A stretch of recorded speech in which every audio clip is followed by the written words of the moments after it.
नमस्कार, आप live cities देख रहे हैं। मैं हूं जय शुक्ला।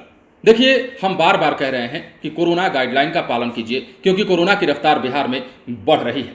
हम आपको बुधवार का आंकड़ा भी बताएंगे, लेकिन उससे पहले यह जान लीजिए कि यह पहली दफा हुआ है जब इस सीजन में कोरोना से एक साथ 2 लोगों की मौत हुई है। इसमें 72 साल के बुजुर्ग भी शामिल हैं और 7 माह का एक बच्चा भी शामिल है।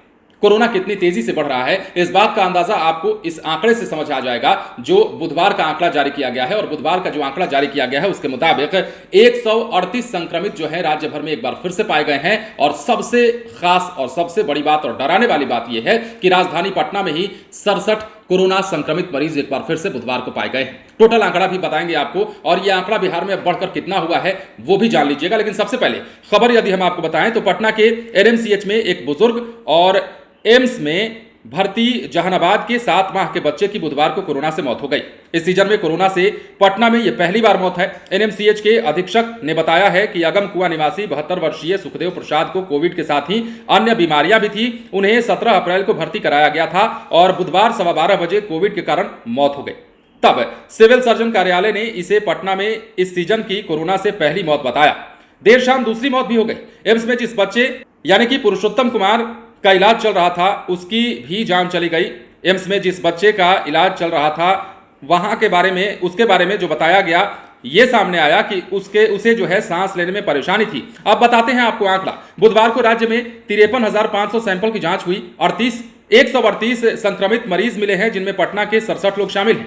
पटना के बाद सबसे अधिक मुंगेर में 13 मरीज मिले हैं और खगड़िया में 10 मरीज मिले हैं। एक्टिव मरीजों की संख्या इसके साथ ही 665 हो गई है। इनमें 335 पटना के हैं और पीएमसीएच में जो है डॉक्टर एके मानव भी संक्रमित हो गए हैं। तो डॉक्टर भी संक्रमण की जद में आने लगे हैं। और यह समझ लीजिए कि 600 से अधिक जो आंकड़ा है वो कल ही पार कर गया था और अब जो है एक्टिव मरीजों की संख्या राज्य भर में 665। और सबसे खास बात, पटना में इनमें से 665 में से मरीजों की बात करें तो 335 जो है वो पटना से ताल्लुकात रखते हैं। अब पटना के किन क्षेत्रों में ज्यादा संक्रमण है वो भी समझ लीजिए। हमने आपको कल भी बताया था, लेकिन आज एक बार फिर से बताते हैं कि Phulwari Sharif, Anisabad, Kurji, Ajanta colony, Kankarbagh, Rajiv Nagar, Anandpuri, Ramkrishna Nagar, Bazar Samiti, Shaktinagar, Pataliputra colony, AP colony, Digha Ghat और राजवंशी नगर के साथ जगदेव पथ का जो इलाका है वो काफी संक्रमण का इलाका होता जा रहा है। और ये जो है काफी डराने की बात हो गई है, काफी चिंताजनक विषय हो गया है कि आखिर कोरोना की रफ्तार बिहार में बढ़ रही है। और सबसे डरने की बात तो ये अब हो चली है कि कोरोना से मौत भी होने लगी है। पिछले दिनों भी कोरोना से मौत हुई थी, जो खबर हमने आपको लाइव सिटीज में बताया भी था और आप उस वीडियो को भी देख सकते हैं। लेकिन अब जो है बुधवार का जो आंकड़ा सामने आया है वो भी डराने वाला है। देखिए, बुधवार को जैसा कि हमने आपको बताया कि 138 नए मरीज मिले हैं, जिनमें 67 मरीज पटना के हैं। तो क्या पटना कोरोना का हॉटस्पॉट एक बार फिर से बनता जा रहा है?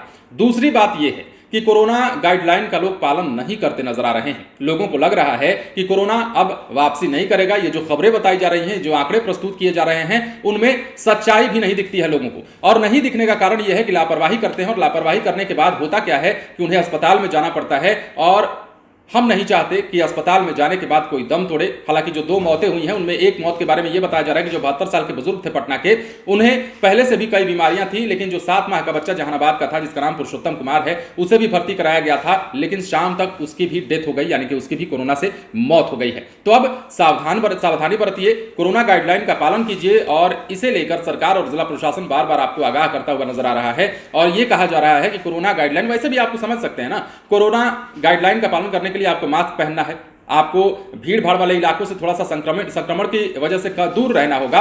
हालांकि ये अभी नजर नहीं आ रहा है। राजधानी पटना में भीड़ भाड़ वाले इलाके में खूब लोग आ जा रहे हैं और कोरोना गाइडलाइन का पालन नहीं कर रहे हैं, यानी कि मास्क नहीं पहन रहे हैं। मास्क तो वैसे भी पहनना चाहिए, आपको पोल्यूशन के कारण भी पहनना चाहिए, और ये आपको जो है संक्रमण से बचा सकता है। ये बात ध्यान में रखिए। बने रहें लाइव सिटीज के साथ। यदि अब तक आपने हमारे चैनल को सब्सक्राइब नहीं किया है तो सब्सक्राइब कर लीजिए, ताकि हम आपको खबरों से अपडेट रख सकें।